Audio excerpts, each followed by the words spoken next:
교회에 나오신 여러분들 주님의 이름으로 환영합니다.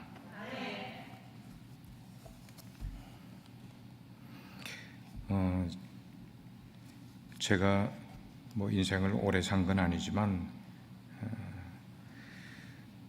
저의 지난 인생들을 돌아볼 때 하나님의 은혜 외에는 말할 게 아무것도 없다 하는 그 표현을 드립니다. 여러분이 긍정하셔도 좋고 부정하셔도 좋습니다. 저의 간증은 정말 하나님의 은혜 아니고는 제가 말할 게 아무것도 없구나 하는 것, 그리고 제가 인생을 그냥 제 것으로 디자인을 하고 만들어 왔다면 오늘날과 같은 삶을 누리지 못할 것, 그런 걸 제가 알아요. 근데 하나님께서 디자인해 주시고 하나님의 은혜 가운데 지금까지 오니까 제가 계획했던 것보다 훨씬 더 나은 저의 인생을 하나님이 만들어 주셨다고 믿습니다. 어떻게 표현하면은 성경에도 그런 표현이 있겠습니다만은 측량할 수 없는 은혜를 저에게 주셨어요. 그래서 그 은혜로 저를 인도해 주실 때 어떤 때는 까무라칠 정도로, 세상 말로 표현하면 까무라치게 저를 인도해 주셨고, 어떤 때는 자지러지게, 여러분 자지러지게 어떤 때 쓰는 표현입니까? 그런 모습으로 저를 인도해 주셨던 하나님을 기억을 합니다.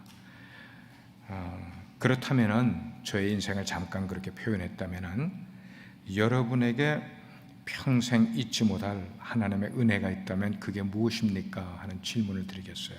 늘 설교의 좋은 설교는 질문으로부터 시작해서 질문으로 끝나는 설교가 좋은 설교입니다. 여러분들은 여러분의 인생의 평생 동안 하나님의 잊지 못할 은혜가 있다면 그게 무엇인지를 이 시간에 한번 생각해 보시기 바랍니다. 어떤 분은 그런 생각을 할 분 계실 거예요. 미국에 와서 큰 대형 교통사고를 입었는데 근데 생명을 보존했단 말이에요. 일반 교통사고라면은 어쩌면 죽을 수도 있는 그런 사고인데도 하나님이 나를 보존해 주셨다. 또 어떤 사람은 생각을 할 때, 이 미국 살기 어려운 곳이지만 하나님께서 새 집을 내게 허락해 주셨다 하는 것이 큰 은혜로 여겨질 분 계시고, 우리가 고국을 떠나서 미국 와서 꼭 있어야 되는 것 가운데 한 가지 영주권 문제예요. 그죠? 근데 미국에 들어올 때는 그런 영주권에 대한 그걸 얻지 못하고 들어왔는데 하나님께서 기적적으로 영주권을 얻을 수 있고 시간이 지나서 시민권을 받을 수 있는 은혜를 주셨다. 이런 것들은 우리가 다른 사람들하고도 차별되게, 그리고 정말 잊을 수 없는 은혜라고 생각할 수. 어떤 사람은 또 이민 와서 어릴 때 이민을 왔는데 인생의 반려자를 만났단 말이에요. 이민 생활을 하는 가운데 그거를 생각해 보면은 정말 하나님의 은혜가 놀랍다 하는 것들을 경험으로 이야기하실 분들도 있겠어요. 이렇게 우리의 인생 경험 가운데 이 모양 저 모양 하나님의 은혜를 크게 경험한 것들을 나름대로 이야기할 것이 있을 거예요. 그런데 이런 말이 있어요. 사람이 사람다운 것은 하나님의 은혜를 기억하기 때문이다 하는 말이 있어요. 사람이 사람다운 것은 하나님의 은혜를 기억하기 때문이다. 그 말은 이미 창조주 하나님을 만난 사람인 거죠. 인생에서 만나지 못한 사람은 이런 간증을 할 수도 없을 거예요. 근데 만났다고요, 그 하나님을. 그런데 내가 나일 수 있는 것은 하나님의 은혜 외에는 다른 말로 표현할 길이 없다. 그래서 오늘 말씀의 제목은 하나님의 크신 은혜를 기억하라. 하나님의 크신 은혜를 기억하라. 그리고 이 말씀을 무엇과 연관해서 생각해 보려고 하는가 하면은 하나님의 택한 민족인 이스라엘 백성과 하나님 사이에서 나누어지고 있는 대화 속에서 우리가 이것을 한번 확인해 보자는 거예요. 하나님의 크신 은혜를 한번 따라 하시길 바랍니다. 하나님의 크신 은혜를 기억하라. 예.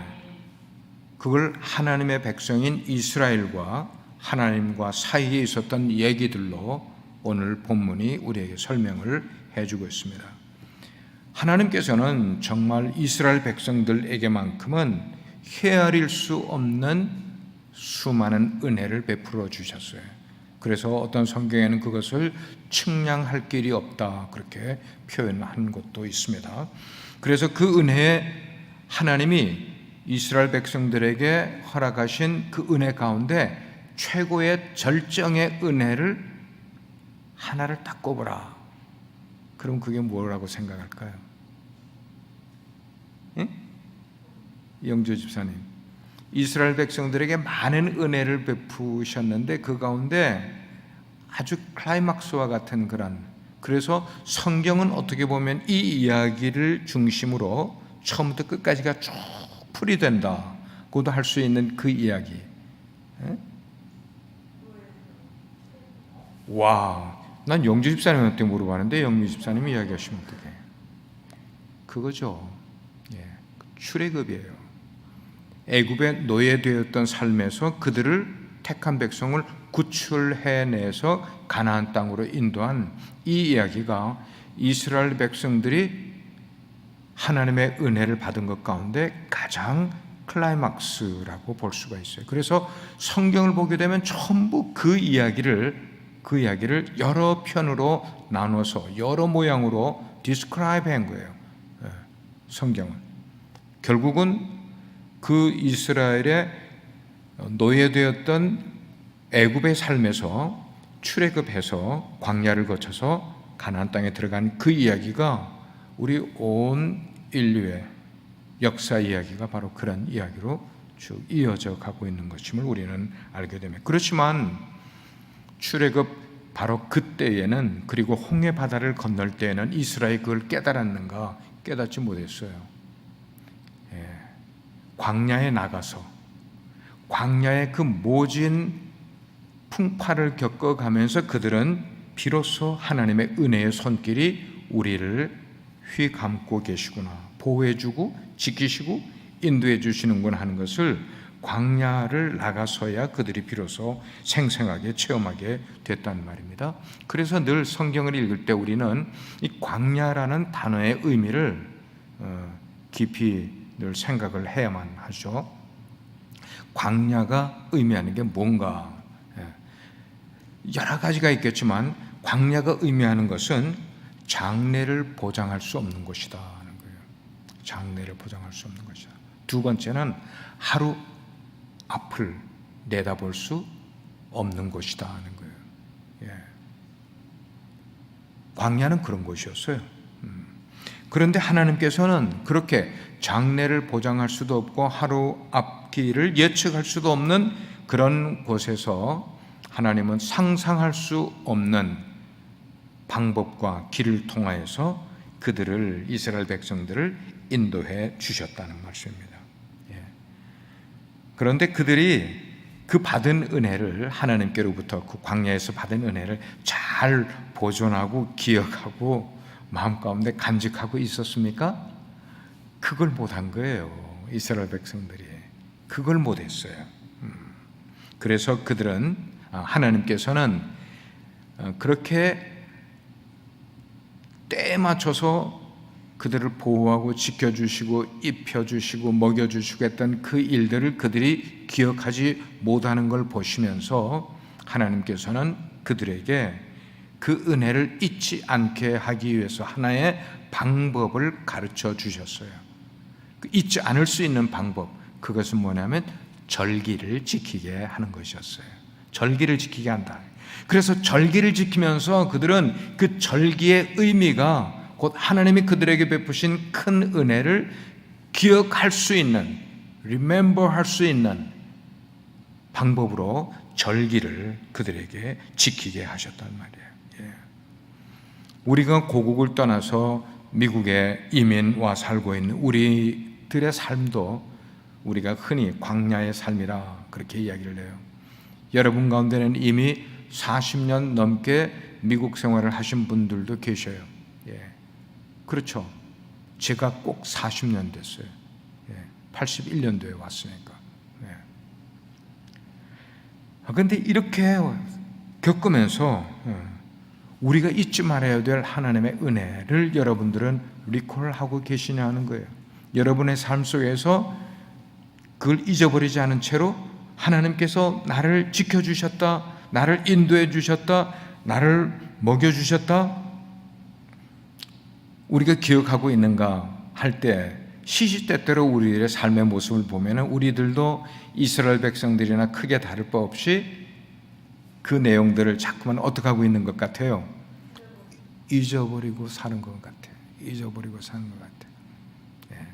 우리의 현실 앞에 놓인 것, 그 너머에 계신 하나님의 은총을 우리가 자꾸만 잊어버리고, 그래서 오늘 하나님의 명령은 이스라엘 백성들에게 내가 너희들에게 베푼 은혜를 기억하면서 절기를 지키라 이렇게 명령하셨습니다. 1절 보게 되면은 아빕월을 지켜 내 하나님 여호와께 유월절을 행하라 그랬어요. 여기를 한번 보세요. 여기 아빕월이라는 단어를 썼어요. 이게 이스라엘의 역이에요. 이스라엘의 캘린더인데 이 캘린더는 우리나라의 음력하고 비슷한 캘린더로 가고 있는 거예요. 음력. 그렇지만 우리나라 지금 쓰는 이 그레고리력으로 볼 때는 3월 내지 4월 정도에 해당하는 때가 아빕월이에요. 제가 성지순례를 이스라엘을 2번을 갔는데 첫 번째 갔을 때가 아빕월에 갔어요. 3월에서 4월로 넘어갈 때에 갔었어요. 그러니까 우리가 지금 지키는 언제 비슷해집니까? 부활절 비슷할 때 간 거예요. 세계로부터 순례단들이 어마어마하게 밀려와서 예수님의 그 십자가의 길, 비아 돌로로사라는 그 길을 가는 데는요, 제가 걸음을 디딜 수가 없어요. 여러분 그런 길을 가보신 적 있어요? 옛날에 명동에 가면 그렇다고 그러더라고요. 옛날 명동 한참 사람 많을 때. 근데 저는 명동을 몇 번밖에 안 가봤지만 그렇게 복잡한 거 못 봤어요. 근데 그 비아 돌로로사를 가는데 계단이 이렇게 있고 조금 가다가 또 계단이 이렇게 있고 그 길을요 제가 움직이지 못하는데 저절로 발이 막 가는 거야. 그래서 저는 뭐 때문에 이제 막 했는가 하면 수리꾼이 너무 많으니까, 도둑놈이 너무 많으니까 그쪽이 아랍 지역이에요. 예루살렘에서도 아랍 지역이 비아 돌로로사, 예수님이 골고다로 올라가신 길이란 말이에요.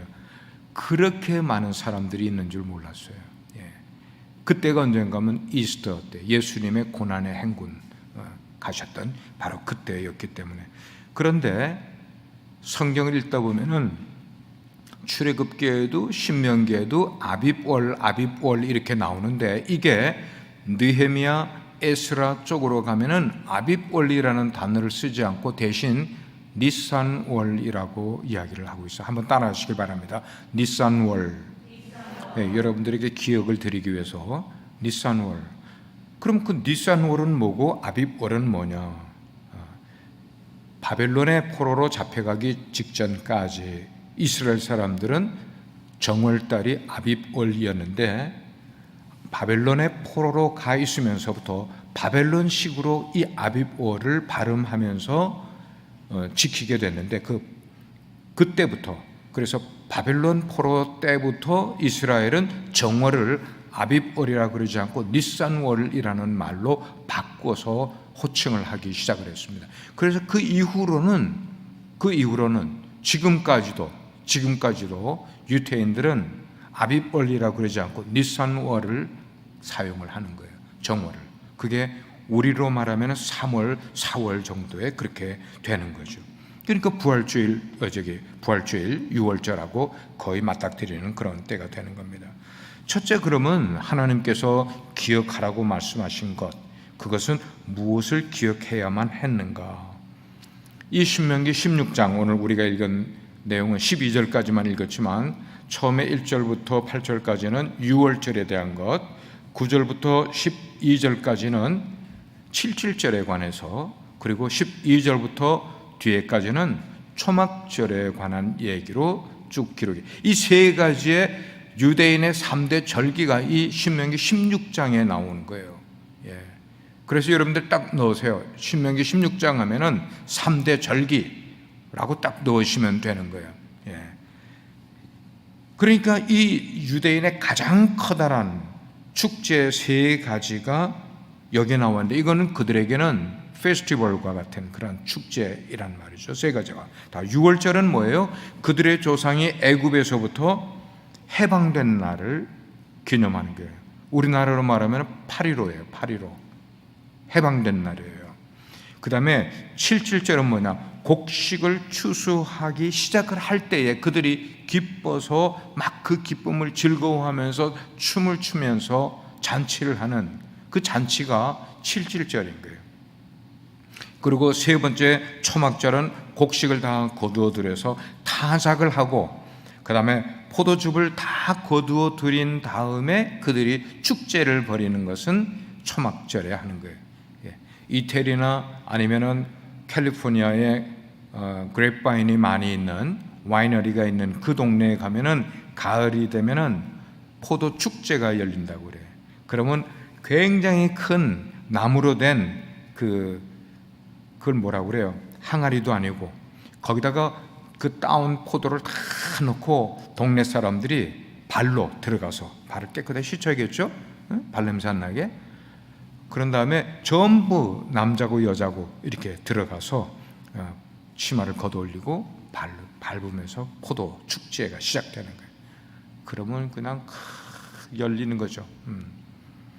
그런데 이 절기들은 중요한 것은 뭐냐면은 백성들이 하나님 앞에서 우리가 하나님의 은혜를 기억하면서 이 절기들을 지키자라고 해서 지킨 게 아니라 누가 누구에게 명령하신 거예요? 하나님이 인간에게 명령해서 지키라고 하신, 이게 중요한 거예요. 중요한 거. 절기는 우리가 막 지키자 해서 지키는 게 아니라 하나님이 그들에게 지키도록 명령해서 지키는 것이 바로 유대인의 절기라고 생각을 하면은, 우리가 주일을 지키는 것이나 우리가 절기 예배를 지키는 것도 저는 거의 동일한 의미가 있다고 생각을 해요. 예. 우리가 뭐 이렇게 하자 저렇게 하자 해서 하는 건 아니라 하나님이 그날을 지키라고 하셨으니까, 뭘요? 부활절 그렇게 지키고, 추수감사절 그렇게 지키고, 맥추절 그렇게 지키는 거죠. 예. 그래서 다음으로 그러면은 그들은 왜 절기를 지켜야만 될까? 오늘 1절 말씀에 보니까 하나님 여호와께서 그들을 애굽에서 인도해 내셨기 때문에 그들은 절기를 지키는 거예요. 그리고 이 여러 가지의 절기 가운데 가장 큰 절기는 어떤 절기일까요? 그렇죠. 압도적으로 유월절 절기가 제일 중요하고 큰 절기예요. 만약에 유대인들에게, 이스라엘 백성들에게 유월절의 절기가 없으면 그 다음에 7.7절이나 초막절의 절기는 있을 수가 없는 거예요. 유월절이 있기 때문에 7.7절이나 그리고 초막절이 만들어지게 됐다는 것을 우리는 기억하게 됩니다. 그래서 출애굽하던 날, 그날은 이스라엘 백성들이 세상에 새로 태어난 날이다, 그렇게 기억하시면 되겠어요. 예. 출애굽한 날, 유월절은 이스라엘이 새롭게 태어난 날이다.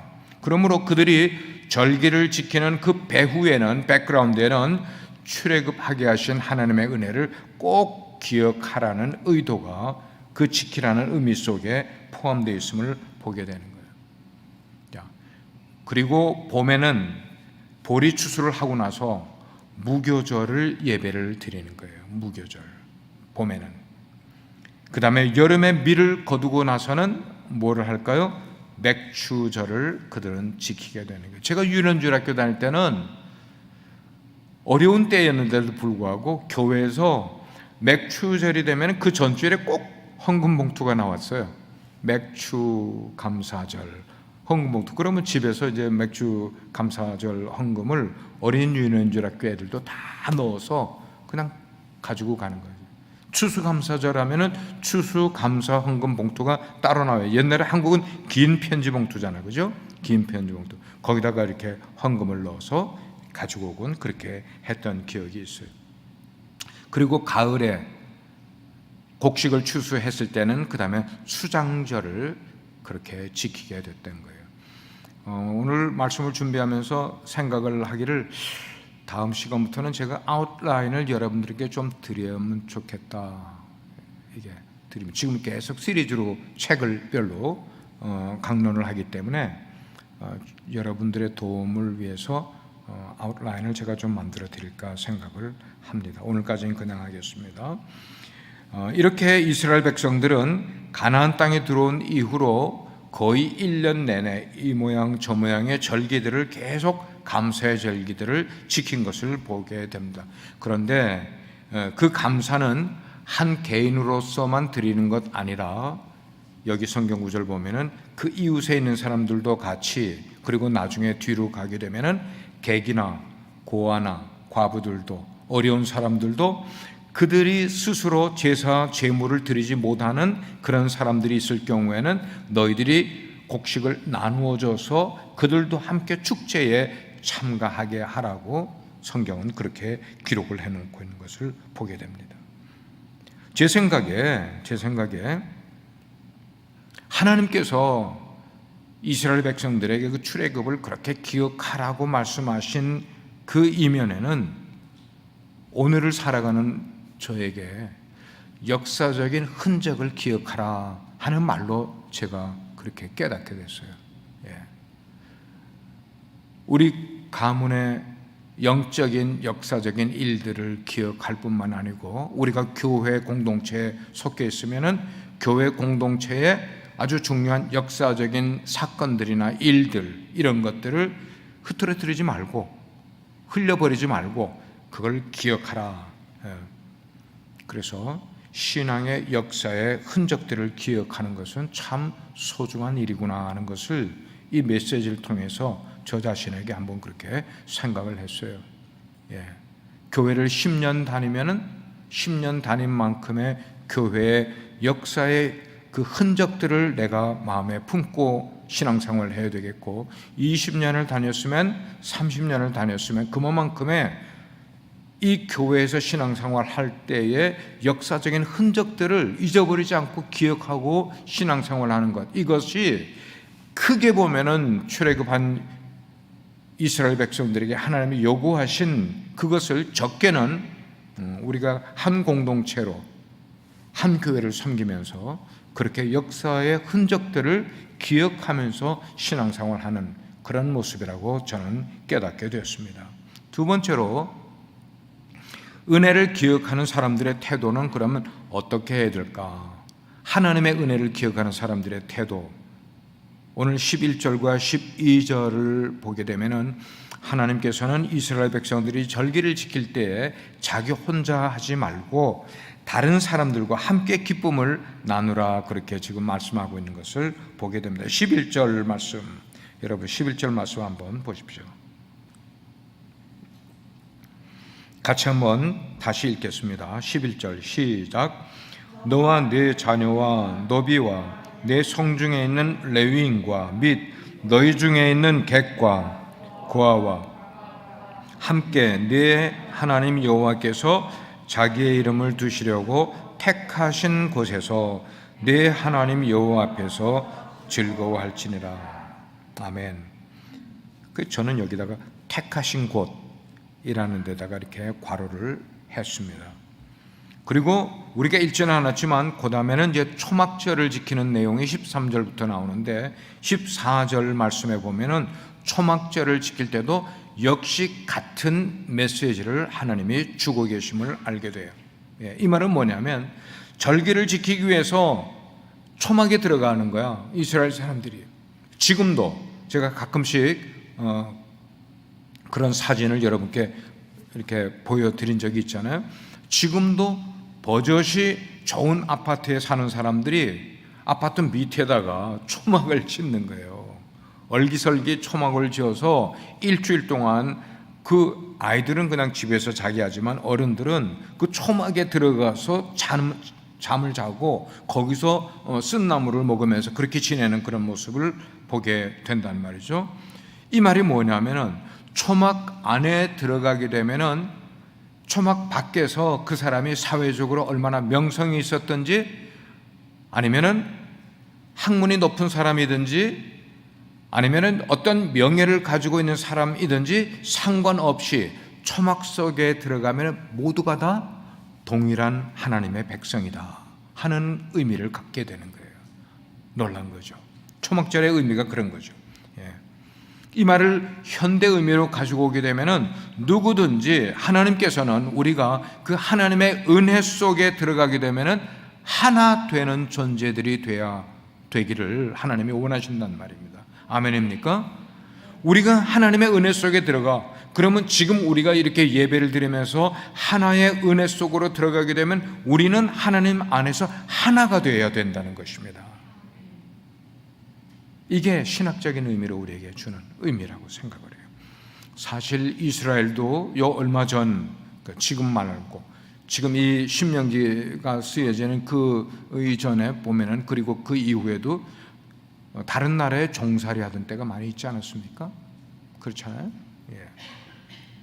그렇기 때문에 현재 고통받고 있는 사람들을 위로하는 것은 당연한 일이라고 하나님께서 그렇게 말씀을 하신 것. 그리고 그리스도인들은 더불어 함께하는 삶을 살아가는 것이 늘 우리에게 중요한 삶의 양태인 것을 우리로 깨닫게 해주신단 말이에요.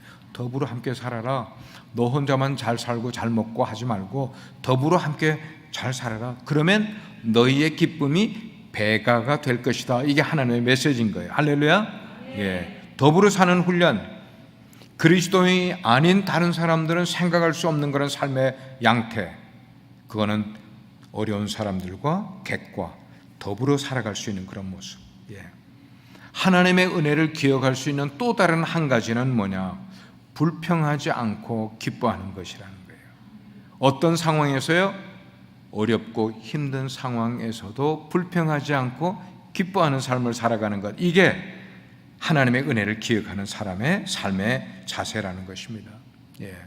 하나님께 대해서도 불평하지 말고 교회에 대해서도 불평하지 않아야, 보통 보면은 불평하는 사람들이 왜 불평하는가 하면은 그의 삶에 어려운 문제가 있어요. 그의 삶에 어려운 문제가 있어. 그 문제가 잘 풀리지가 않으니까 속상한 거예요. 짜증이 나는 거예요.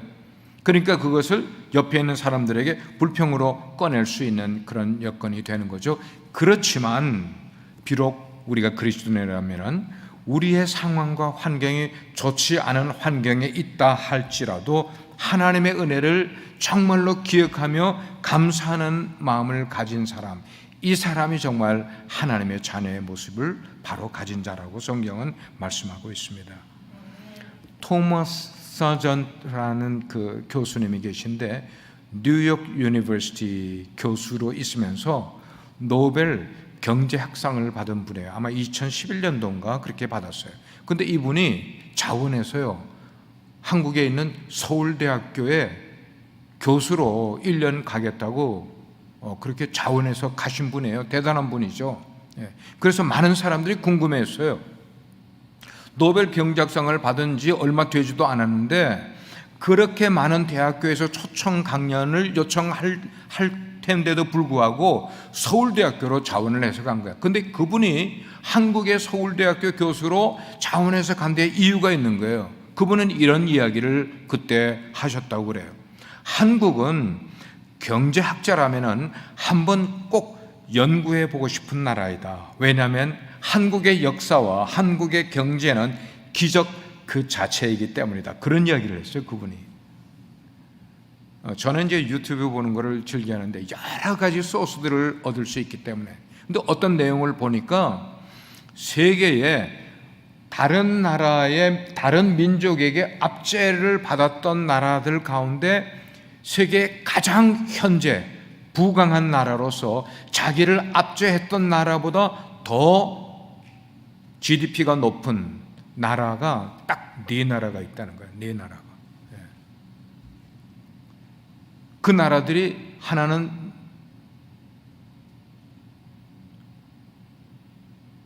갑자기 히딩크 감독이 어느 나라? 네덜란드 사람인가요? 예? 지금 기억나는 거는 그 네 나라 가운데 아일랜드, 그 다음에 네덜란드, 그 다음에 한 나라가 제가 지금 기억이 안 나는데 그 다음에 한 나라가 대한민국이에요. 그래서 대한민국의 GDP를 일본보다 지금 약간 높아졌더라고. 어마어마한 거죠. 최근에 나온 그 보고에 의하면은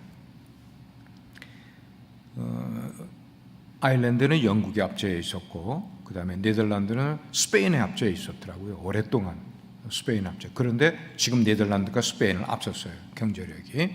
그리고 대한민국이 일본을 앞선 그런 모습입니다.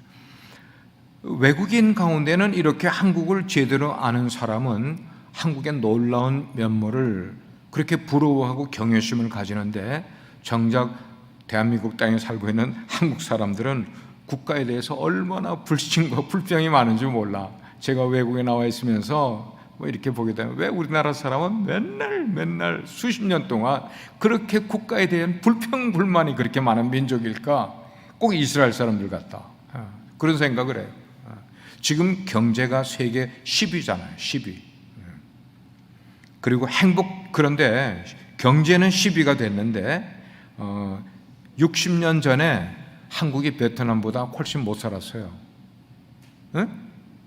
근데 지금 베트남의 몇 배예요, 몇 배. 국민소득이. 그런데도 불구하고 행복지수는 몇인지 아세요? 69위야, 69위, 세계에서요. 한국 사람들이 나는 행복하다. 그게 파키스탄 사람보다 낮고 아프가니스탄 사람보다 낮아요, 한국 사람들이. 경제는 10위나 대국이 됐는데도 불구하고. 이게 민족성입니다, 민족성. 여러분, 의로운 삶에는 기쁨이 있고 간증이 있는 법입니다. 예수님께서 십자가를 지신 것은 그 십자가 너머에 어떤 일이 있을 것을 예수님께서 미리 보셨기 때문에 그 십자가를 지신 거예요. 그 예수님께서 한 번은 이런 비유의 이야기를 말씀하신 적이 있어요. 주인이 멀리 집을 떠나면서 자기의 하인들을 불렀어요. 하인들을 불러서 꽤 많은 돈을 하인들에게 몫을 이렇게 나눠주면서 너희들이 이걸 가지고 장사를 잘해서 이문을 많이 남기면 내가 돌아와서 너희들에게 응당의 대가를 해주겠다. 그리고는 이제 집을 떠났어요. 여행을 먼 곳을 갔다가 여러분 다 아는 얘기잖아요. 돌아왔어요. 돌아와서 종들을 다 불러서 그 종들하고 맡겨준 것에 대한 회개를 하기 시작을 하는 거예요. 그런데 한 종이 자기가 가지고 온 것이 주인이 맡긴 거에 배를 갖고 온 거예요. 배를. 그래서 설명하기를 어떻게 해서 주인이 맡긴 것을 내가 배를 남기게 됐는지를 주인에게 쭉 설명을 했어요. 그랬더니 주인이 그 지혜로운 종에게 뭐라고 이야기를 하는 거면 잘하였도다 착하고 충성된 종아, 네가 작은 일에 충성하였음에 내가 많은 것으로 내게 맡기리니 내 주인의 즐거움에 참여할지어다. 그렇게 이야기를 했다고요. 천국에 대한 비유예요. 천국에 대한 비유. 종에게 이렇게 맡기고 저렇게 맡긴 것은 우리에게 하나님께서 우리 인생에 이런 모양으로도 맡기고 저런 모양으로도 맡기고 또 저렇게도 맡기셨어요. 그렇지만 때가 되면 주인이 와서 우리에게 맡긴 그대로를 가지고 와서 네가 무슨 이문을 남겼느냐라고 우리에게 물어보실 때가, 회개할 때가 있단 말입니다. 그럴 때에 그 주인의 즐거움에 참여하려면 우리는 남겨야 되는 거죠. 남겨야 되는 거죠. 마찬가지로 추수의 즐거움은 단지 우리가 눈에 보이는 어떤 수확 때문, 그것 때문이 아니라 그것보다 더 중요한 것은 우리를 불러서 일꾼으로 삼아주신 그 주인께로부터 착하고 충성된 종이라는 칭찬을 받게 될 때 그것이 우리 인생에게 누릴 수 있는 최고의 기쁨은 바로 그런 것이 되어야 된다는 거예요. 그런 기쁨, 그 기쁨은 그냥 오는 것 아니에요. 분명히 그 일을 위해서 자기의 인생의 어느 부분을 희생을 했기 때문에 그런 이문을 남기게 됐다는 것을 우리는 깨달아야만 하는 거예요. 만약에 그렇지 않고 땅에 묻어뒀다, 그는 주인의 마음을 헤아리지도 못할 뿐만 아니라 주인을 위해서 아무것도 하지 않은 것이 될 수 있음을 우리는 알게 돼요. 마지막으로 하나님의 은혜에 대한 우리의 반응은 그럼 어떻게 될까? 오늘 말씀 읽은 가운데 6절, 7절, 11절 말씀에 세 번씩이나 같은 내용이 나오고 있어요. 그 같은 내용은 뭐냐면 정한 시간에 택하신 곳에서 제물을 드리라 하는 말씀이 나오고 있어요. 택하신 곳. 감사는 언제든지 드릴 수 있고 어디서나 드릴 수가 있어요. 그렇지만 하나님께서 원하시는 것은 택하신 곳, 즉 하나님의 성전에서 감사의 제사를 드리는 것을 하나님이 기뻐하시게 된다는 겁니다. 왜 그렇습니까? 왜 그렇게 할까요? 성전에서 감사제를 드리는 것이야말로 우리가 진심으로 하나님 앞에 하나님의 존재를 인정해 드리는 것이 될 수 있기 때문에 성전에서 하나님께 제사 드리는 것이 그렇게 중요하다는 말입니다. 왜냐하면 감사의 주인공은 우리가 아니라 누구시기 때문입니까? 하나님이시기 때문에 감사의 주인공은. 오늘 말씀을 보니까 이스라엘 백성들은 하나님의 은혜를 잊지 않기 위해서 절기와 의식을 계속 반복하면서 지켰어요. 오늘날 우리에게 여러 가지의 교회 절기들이 있음을 우리는 알고 있어요. 우리 교회에서도 마찬가지. 부활절도 있고 우리가 교회가 시작이 된 창립 기념일도 우리 교회 절기 가운데 들어가고 추수감사 절기도 들어가고 뭐 여러 가지. 자, 그럴 때 우리는 이 신앙의 절기들을 어떤 자세로 지키고 있는가를 한번 리멤버 해보시길 바랍니다. 절기는요, 과거의 어떤 일을 그냥 떠올리면서 한번 리멤버 하는 것으로 끝나는 그런 것 아니라 그 과거는 여전히 오늘로 우리에게 이어지게 되고 이 오늘은 우리의 미래로 계속 연결되는 것이기 때문에 과거의 이 절기도 여전히 우리에게 중요한 것임을 깨닫게 되는 거예요. 과거의 은혜가 있었기 때문에 오늘의 저와 여러분이 있는 줄 믿습니다. 하나님의 크신 은혜를 기억하는 것은 교회에서 지키는 절기만 아닙니다. 여러분들의 개인의 기념할 만한 일들도 여러분 인생에서 절기로 지키는 날이 되어야만 하는 거죠. 어떤 날일까요? 여러분께서 예수 그리스도를 개인의 구세주로 영접하시던 날 기억하십니까? 구원파들은 이 날이 너무 중요해. 구원파들은요. 우리는 뭐 그걸 그렇게까지 그게 없으면 그걸 모르면은 구원받지 않았다. 뭐 그렇게는 말하지 않습니다. 태어난 게 중요하니까. 본어게난 게 중요하니까. 그리고 침례받은 날, 여러분 침례받은 날 기억하십니까? 이런 날, 여러분의 결혼 기념일, 여러분의 생일, 그리고 여러분께서 회사에 입사한 날이라든지 여러분의 가게를 오픈한 날, 이런 날은 하나님 앞에 기억하고 절기처럼 개인의 신앙생활에 중요하게 지켜야 될 그런 날이라고 생각을 합니다. 오늘 말씀을 종합하겠습니다. 하나님은 이스라엘 백성들에게 뿐만 아니라 저와 여러분들에게도 우리가 하나님께로부터 받은 은혜를 뭐 하기를 원치 않으세요? 잊어버리기를 원치 않으세요. 하나님은 그것을 어떻게 하기를 원하세요? 기억하고 있기를 원하셔요. 또한 그 크신 하나님의 은혜를 기억하는 사람은 그의 인생에서 지속적으로 은혜를 누리는 삶을 살 수 있게 된다고 말씀하고 있어요. 예를 들면 다윗 왕을 한번 보시길 바랍니다. 그가 왕이 된 다음에도 하나님이 베푸신 은혜를 그는 잊지 않았어요. 왕 이전에 얻었던 은혜를 왕이 되고 나서도 기억을 했어요. 다윗은 왜 그렇게 기억을 했을까? 자기의 원래 모습은 정말 볼품없는 목동에 불과하다는 것을 그는 왕이 되고 나서도 늘 그걸 잊지 않았다는 거예요. 여러분 그렇게 하실 수 있겠어요?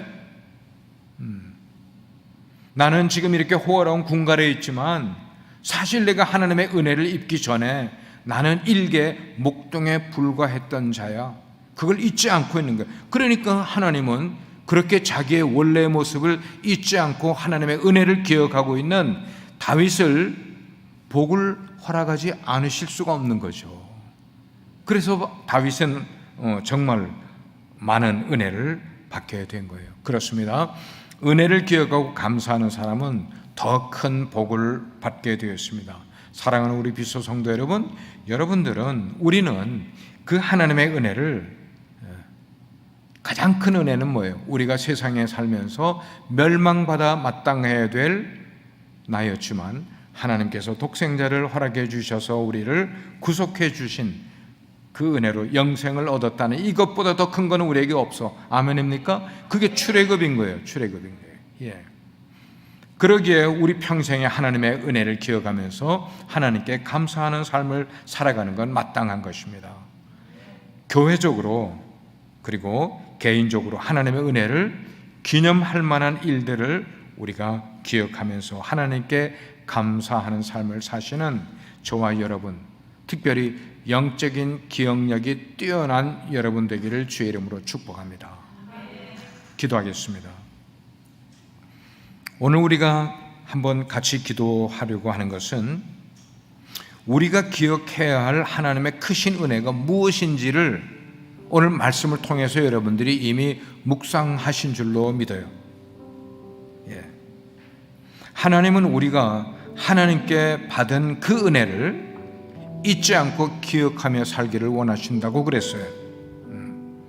하나님, 저희에게 베푸신 그 하나님의 은혜를 기억함으로 다른 사람들과 함께 기쁨을 나누겠습니다. 그리고 내 인생을 불평하지 않고 기쁨으로 살아가겠습니다 하는 그런 기도를, 고백과 확신의 기도를 우리가 하나님께 이 시간에 한번 주님 혹은 주여 하고 나서 같이 통성으로 한번 기도하는 시간 갖겠습니다. 주여, 은혜로우신 아버지 하나님 감사드립니다. 이스라엘 백성들에게 가장 영적으로 클라이막스는 그들이 애굽에서 노예 생활을 하던 곳에서 해방을 받고 자유함을 얻어서 광야로 나오고 그리고 결국은 가나안 땅에 들어간 것이었습니다. 마찬가지로 오늘을 살고 있는 우리 신앙인들도 이 세상이라는 애굽 땅으로부터 나와서 예수 그리스도를 만나 해방을 얻었습니다. 죄로부터 자유함을 얻었습니다. 그리고 광야를 걸어가는 삶을 살아가고 있습니다. 그러나 이 광야를 지나갈 때 예수님의 은혜 없이는 하나님의 돌보심과 지켜주심과 인도하여 주심과 그리고 보호하심 없이는 우리 마음대로 인생을 승리할 수가 없음을 고백합니다. 오 사랑하시는 주님, 저희들에게 역사하여 주시고 우리와 동행하여 주시며 우리 가운데 함께하여 주셔서 그 그리스도의 놀라운 은혜가 이 가시밭길 같은 이민의 삶을 능히 너끈히 이겨나갈 수 있는 믿음과 은혜 베풀어 주시기를 간절히 원합니다. 우리는 세상 것으로 인하여 너무나 많은 스트레스를 받고 있고 걱정과 근심 때문에 불평하는 삶을 살아가고 있지만 오늘 말씀 속에서 불평하지 말고 오히려 기쁜 삶을 영위하라고 말씀하고 있습니다. 그렇습니다. 예수 그리스도가 이미 우리 가운데 오셨으니 우리가 세상을 이긴 삶을 살아가기를 간절히 원합니다. 불평을 이기게 하여 주시고 세상에 헛된 것들을 이겨낼 수 있는 그런 믿음의 삶을 살아갈 수 있도록 하나님 은혜 더하여 주시기를 간절히 원합니다. 아버지 하나님, 유혹 많고 정말 어려움 많은 그런 이 세상을 살아가면서 주의 권속들이 그런 데서 싸움에서 이겨나갈 수 있도록 하나님 우리를 도와주시기를 간절히 원합니다. 성령께서 우리를 붙들어 주셔서 우리가 나갈 그 길을 담대하게 나갈 수 있는 은총을 더하여 주시옵소서. 하나님 저희들의 삶을 주님께서 인도하여 주시고 하나님 기억하여 주신 그 은혜 가운데 하나님 저희들의 그 은혜를 기억하는 저희들의 삶 될 수 있도록 주님 도와주시옵소서. 하나님 항상 저희들의 삶이 정말 스며하는 가시밭길 가운데서도 정말 주님이 역사하시고 인도하시고 개입하여 주시는 하나님 그 은혜를 저희들이 기억하며 하나님 정한 곳에 정한 장소에 나와서 하나님 앞에 감사의 제물을 올려드리며 하나님 저희들의 삶을 올려드리는 저희들의 삶 될 수 있도록 주님 도와주시옵소서. 하나님 저희들의 영적인 기억력이 더욱더 뛰어날 수 있도록 도와주시고 하나님 그 가운데서 역사하시며